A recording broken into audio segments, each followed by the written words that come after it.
Hey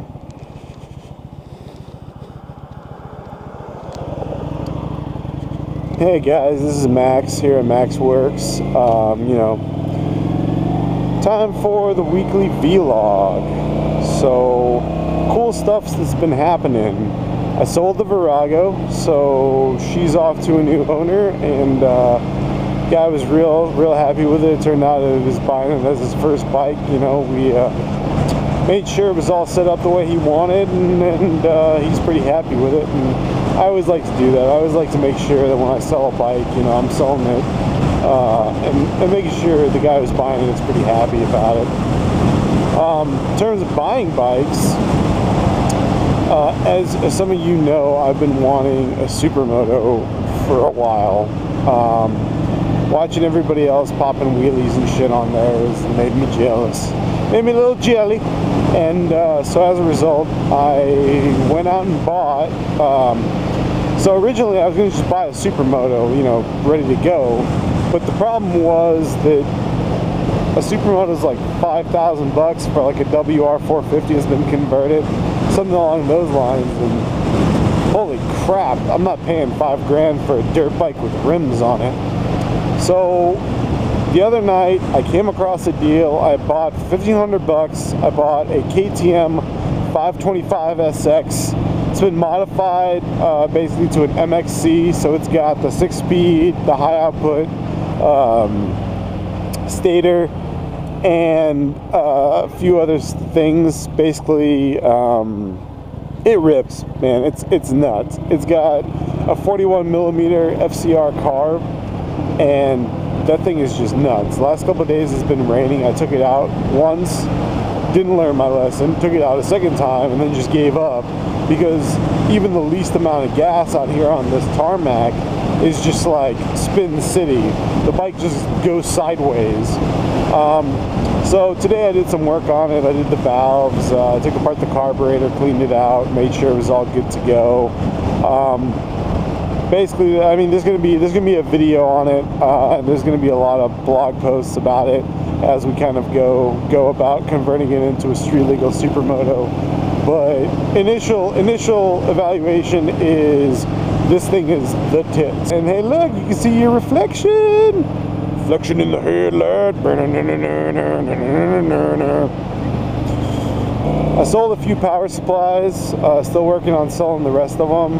But man, that's so legit. I just love that. I love when you can sell like things like 3 or 4 at a time, and you're making like $1 grand on every transaction. It's beautiful. I like it. I like being in business. Talking about being in business, so some weeks back, I haven't gotten back to this place, but so I found a place that basically does wholesale like returns. So I guess whenever you like return your lawnmower or whatever to Home Depot, they don't just box it up and put it back on the floor. They gotta ship it back to the manufacturer or whatever. And I think a lot of times it's cheaper for them to dump it at places like this, and then they just sell it by the pallet. And so the guy was like, you can buy Honda lawnmowers that are like $700 or $800 a piece for like $150 per unit on a pallet of like 6 of them at a time.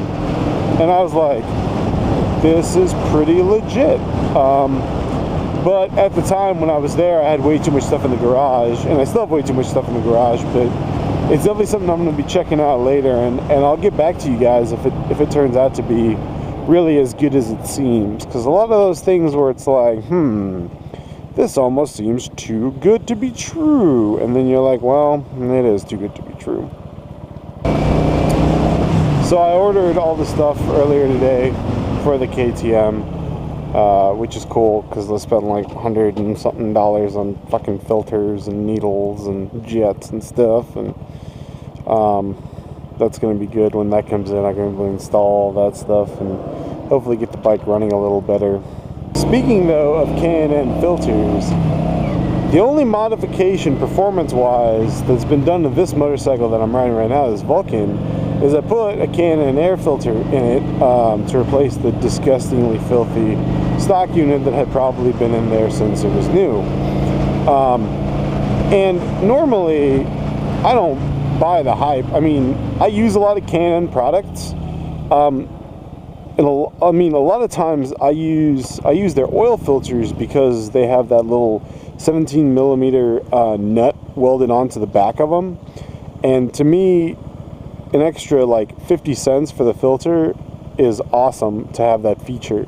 I think that's a great feature because a lot of times the filter is located in tight spots, and like you can't really get an oil filter wrench unless you have exactly the right oil filter wrench, and it can be kind of a huge pain in the butt, and I don't like it.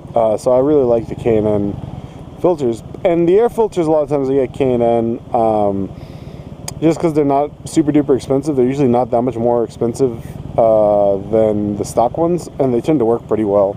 I mean, I know there's a lot of people that hate on K&N or whatever, but anyway, I put in the K&N filter into this thing, and I mean, it didn't exactly turn it into a Gixxer 1000 or something, but I don't know, it definitely adds a little rev. God, this bike really needs a set of like pipes. Like, I don't even give a shit. Like, they could just be just straight pipes or something, but it just needs a little bit more power, a little more noise. It has like no presence. This bike has no presence.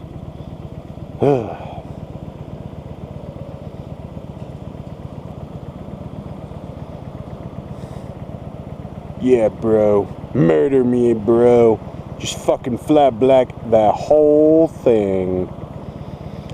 Rims and all. Brake dust just adds to it. There you go. And that's a V6 car, by the way, in case anybody was curious. Give it the beans! I was watching Men in Black yesterday on Netflix, and you know, I totally forgot how funny Will Smith actually is. Like, for some reason, to me in my head, he was always like Disney movie level funny. But he actually says some like kind of raunchy, like racist shit in some of those G-rated movies, and you're just like, oh, like Will Smith, can't say that. And he's like, bitch, I'm Will Smith. Like, you never think of Will Smith as really being like a tough guy. He always plays kind of a slightly comedic role, but he says some shit in some of those movies. Really. Like,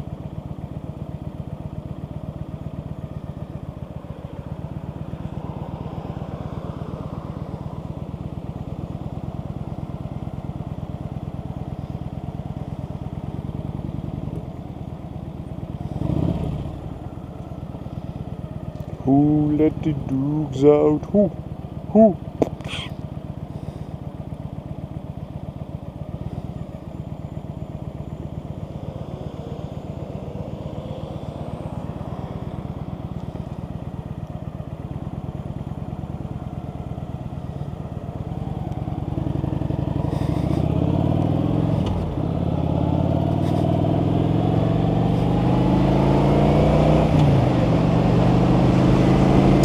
It's a fire truck.